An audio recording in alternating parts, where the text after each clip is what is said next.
Le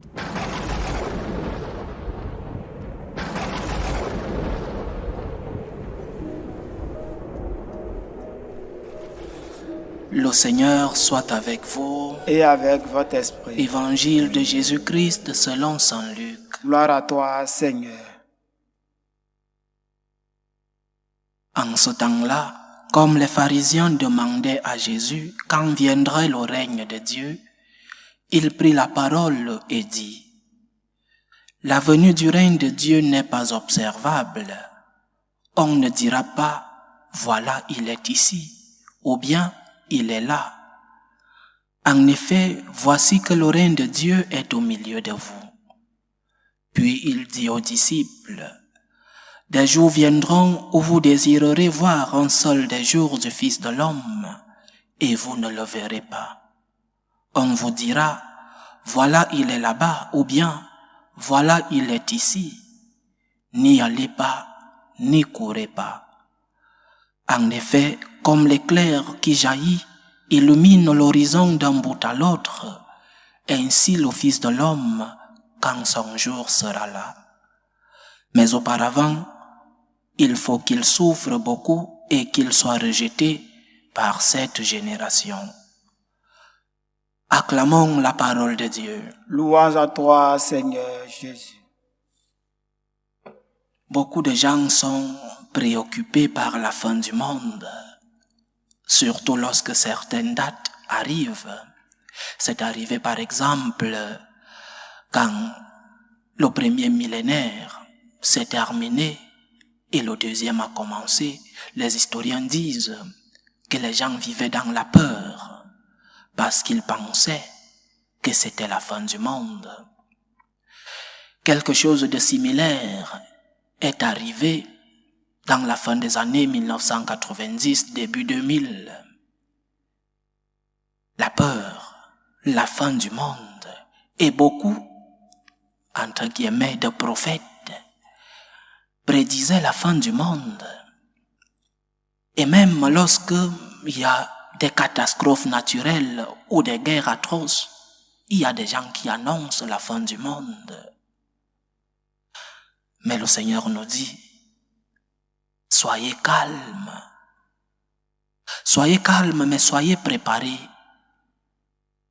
Soyez préparés pour que quand le Fils de l'homme viendra, il ne vous surprenne pas en flagrant délit de péché mortel. Mais soyez préparés.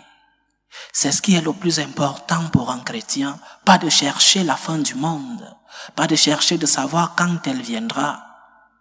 Le plus important pour un chrétien, c'est d'être préparé. C'est d'être en état de grâce. C'est de construire son amitié avec Dieu.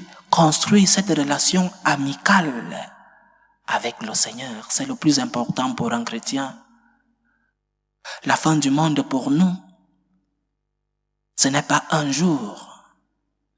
Ce ne sera pas un éclipse. Préparons-nous pour cette fin du monde. Le Seigneur nous dit: on ne dira pas: voilà, il est ici, il est là. Dans beaucoup d'autres évangiles, le Seigneur dit: nous ne savons ni le jour ni l'heure. Soyons juste préparés. C'est ce qui est le plus important pour nous, chers frères et sœurs, cette préparation. Et puis nous devons aussi garder à l'esprit qu'il y a une autre fin du monde. Il y a une fin du monde en général que nous ne savons pas quand elle arrivera et que nous devons être calmes, nous dit le Seigneur, et être préparés. Mais il y a une autre fin du monde. Il y a ta propre fin du monde. La fin de ta vie sur la terre. Elle sera ta fin du monde. La fin de ton monde, ton propre monde. Le début d'un autre monde, certes, mais le début d'un monde qui peut être de bonheur ou de malheur. D'où la préparation. Tu dois être préparé pour ta propre fin du monde. Es-tu préparé?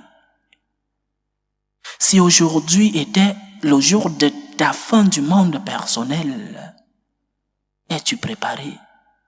Es-tu préparé pour rencontrer celui-là qui est notre Dieu? Es-tu préparé pour rencontrer celui-là qui t'a tant aimé sur la terre? Es-tu préparé pour rencontrer ceux qui nous ont précédés et pour lesquels nous prions en ce mois de novembre? Es-tu préparé? Es-tu préparé pour le jugement? Parce que certains se préoccupent beaucoup de laisser un héritage à leurs enfants, un héritage qui sera sûrement gaspillé par leurs héritiers. Et beaucoup ne se préoccupent pas de préparer pour eux-mêmes un héritage à emporter au ciel. Quel est l'héritage que tu présenteras devant Dieu? Quel est le bagage qui va te défendre devant le Seigneur? C'est ce bagage que tu dois préparer. Oui, nous devons laisser des héritages à nos enfants.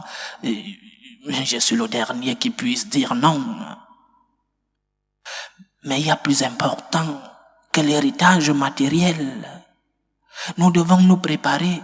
Nous devons préparer nos bagages pour rencontrer celui-là qui nous attend les bras ouverts. Il ne faudra pas que nous arrivions devant le Seigneur avec un sac vide de bonnes actions. Parce que quand tu meurs, tu peux peut-être être le plus riche du cimetière avec la plus belle tombe. Mais ce qui est sous la tombe est égal que tu sois pauvre ou riche, poussière et cendre. Qu'est-ce que tu as préparé? Le plus important, c'est ton âme. Pour ce moment, pour ta propre fin du monde, tu dois arriver devant le Seigneur avec de bonnes œuvres comme avocat. Ce qui va te défendre devant Dieu, ce seront tes bonnes œuvres. Et il y a encore une autre fin du monde, la troisième. Pas seulement la fin du monde de ton corps, celle de ton existence, mais par exemple la fin du monde que représente ta famille, parce que ta famille est ton monde. Est-ce que tu prends soin de ta famille? Ou alors ton égoïsme, tes préoccupations pour d'autres choses prennent le dessus sur ta famille? Et peut-être ces préoccupations peuvent servir pour cette famille. Mais est-ce que tu mets l'argent, le travail au-dessus de ta famille? Et parfois tu te rends compte très tard que les tiens ont besoin de toi, qu'il y a un vide dans ta maison parce que tu es préoccupé par le travail et tu ne donnes pas du temps à ta famille. Parce que parfois tu te rends compte que ta famille est détruite parce que toi tu vis dehors, cherchant de l'argent, cherchant des moyens pour ta famille. La fin de ton monde, la fin du monde de ta famille, tu peux le détruire parce que tu es préoccupé pour leurs biens matériels. Tu as le temps pour tant de choses, mais tu n'as pas le temps pour prendre soin des tiens, pour prendre soin de ta famille. Et le jour que tu découvres que ton monde qui est ta famille s'est rompu, qu'il a été détruit, à quoi bon de gagner le monde entier si tu l'as gagné quand tu perdras ta famille? C'est pourquoi, chers frères et sœurs, faisons en sorte que notre monde, notre âme et notre famille soient vivants, qu'ils continuent d'exister et qu'à l'heure de notre mort, nous puissions aller au paradis, rejoindre ceux-là qui nous ont précédés, rejoindre ceux pour lesquels nous prions en ces jours. Prends soin de ton monde, de ton propre monde. Prends soin de ta famille qui est aussi ton monde. Loué soit Jésus-Christ. À jamais.